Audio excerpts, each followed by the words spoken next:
இன்றைக்கு தேவன் இந்த வருடம் உங்கள் வாழ்க்கையில் மிகப்பெரிய காரியங்களை செய்ய நீங்கள் வாஞ்சை உள்ளவர்களாக இருந்தீர்கள் என்றால் கவனம் செலுத்த வேண்டிய இரண்டாவது முக்கியமான அஸ்திபாரம் தரிசனமா இருக்கின்றது. ஒவ்வொரு தேவ பிள்ளையோட வாழ்க்கையில ஒரு தரிசனம் நிறைந்த வாழ்க்கை வாழ்வது அவசியம்.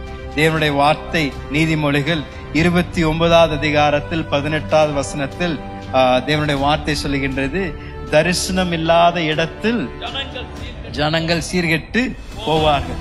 நம்முடைய ஒவ்வொரு நாள் செயல்களுக்கு அர்த்தம் தருகின்றது ஒரு தரிசனமா இருக்கின்றது. ஒரு தரிசனத்தோடு நம் வாழ்க்கையை நாம் வாழுவோம் என்றால், ஒரு தரிசனத்தை நோக்கி நாம் ஓடுவோம் என்றால், நாம் அனுதினம் செய்கின்ற சாதாரண செயல்களுக்கும் மிக பெரிய ஒரு அர்த்தம் உண்டாகுகின்றது.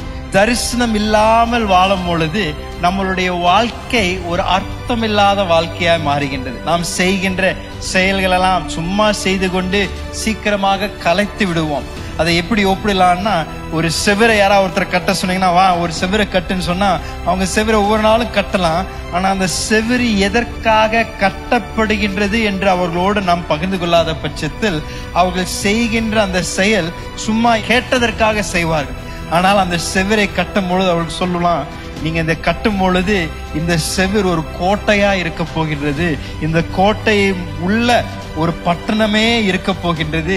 நீங்கள் இந்த மதுளை கட்டுனீங்கன்னா உள்ள இருக்கிறவங்களுக்கு பாதுகாப்பு உண்டாகும், உள்ள இருக்கின்றவர்களுக்கு ஒரு நல்ல ஒரு வாழ்க்கை உண்டாகும் சொன்னீங்கன்னா, அந்த செவரை கட்டுபவர்கள் ஒரு அர்த்தத்தோட கட்டுவார்கள். அதான் ஒரு வாழ்க்கையில தரிசனம் உள்ள வாழ்க்கைக்கும் தரிசனம் இல்லாத வாழ்க்கைக்கும் ஒரு வித்தியாசம் என்று சொல்வேன்.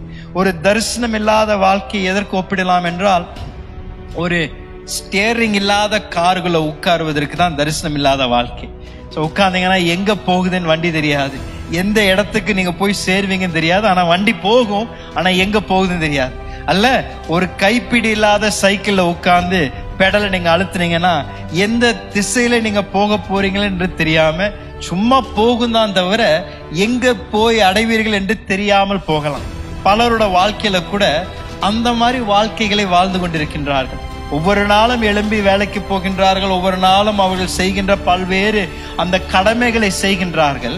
ஆனால் அந்த நாளில் முடிவில் அவர்களுடைய தரிசனத்திற்கு நேராக அவர்களுடைய வாழ்க்கை ஓடினார்களா, ஒரு தரிசனத்தை அடைந்தார்களா என்று கேட்டீர்கள் என்றால் அதை குறித்து அவர்கள் ஒன்றும் பதில் கொடுக்க முடியாமல் இருக்கும். ஆனால் ஒரு தேவ பிள்ளைக்கு ஒரு தரிசனம் மிக முக்கியமான ஒரு காரியமா இருக்கின்றது. அதுவும் ஒரு வருடத்தின் ஆரம்பத்துல இந்த தரிசனம் என்ற அஸ்திபாரத்தை நாம் கவனம் செலுத்தி அதை நாம் மீண்டும் பலப்படுத்தும் பொழுது இந்த வருடம் முழுவதும் நாம் செய்கின்ற செயல்கள் அர்த்தமுள்ள செயல்களாய் மாறுகின்றது.